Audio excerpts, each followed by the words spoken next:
Je vais vous lire les étonnantes aventures du merveilleux minuscule Benjamin Berlin de Julien Dufresne. C'est l'histoire d'un petit garçon qui est télépathe. Son papa est ambassadeur et il va à Tokyo. Il rencontre deux amis qui ont aussi des pouvoirs.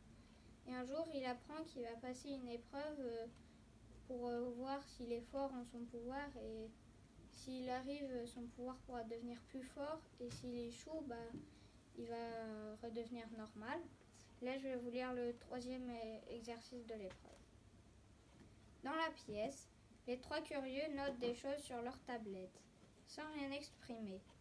Le juge français relève la tête, et la suprême m'indique une dernière épreuve, la crue.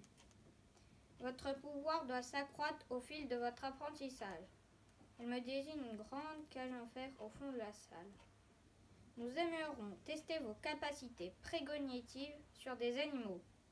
Nous savions bien que vous ne pouvez pas comprendre le langage des animaux. Pas encore, toutefois. Mais votre télépathie peut s'avérer utile. Êtes-vous capable de leur dire quelque chose? Savez-vous transmettre Benjamin Berlin? Les trois curieux se lèvent collégialement et m'accompagnent au bout de la pièce. À l'intérieur de la cage se trouvent des lapins, pareils aux cobayes de l'usine au début du siècle. Le juge chauve me fait m'asseoir sur une sellette amovible. Il place sur mes tempes, mon front et l'arrière de mon crâne des électrodes reliées à une machine ovale. Il me demande de choisir un lapin, et j'en désigne un au hasard.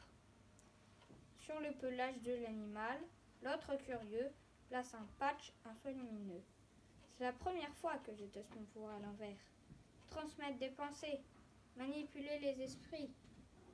Je n'y avais malheureusement jamais pensé. J'aurais dû m'en douter, après tout. Ni le gouverneur de Junji lui avait mis des mots dans la tête le jour de la visite à la librairie. Une télépathie à l'envers. C'était l'indice de zone pour la suite de mon parcours. Les curieux se placent derrière un pupitre de commande. J'attrape le lapin par la peau du cou. L'animal me regarde, les oreilles basses. Je ferme les yeux en caressant sa fourrure.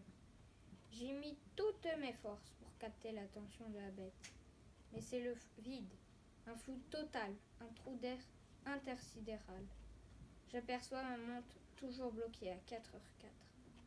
Je ne peux pas échouer, pas maintenant, pas à la dernière épreuve. Mes doigts se posent sur la tête de l'animal. J'entends battre mon cœur. Je tente plusieurs fois. Je refuse d'échouer, là, bêtement, et de retrouver une vie normale. Je me concentre si fort que mon crâne surchauffe, mais mes pensées butent contre une muraille de plomb. Le lapin se débat furtivement, peine perdue. Après de longues minutes, le curieux chauve s'approche, retire le patch du lapin et m'enlève les électrodes. Depuis la machine ovale, la suprême extrait un document, une sorte d'électroencéphalogramme, un relevé de mes résultats.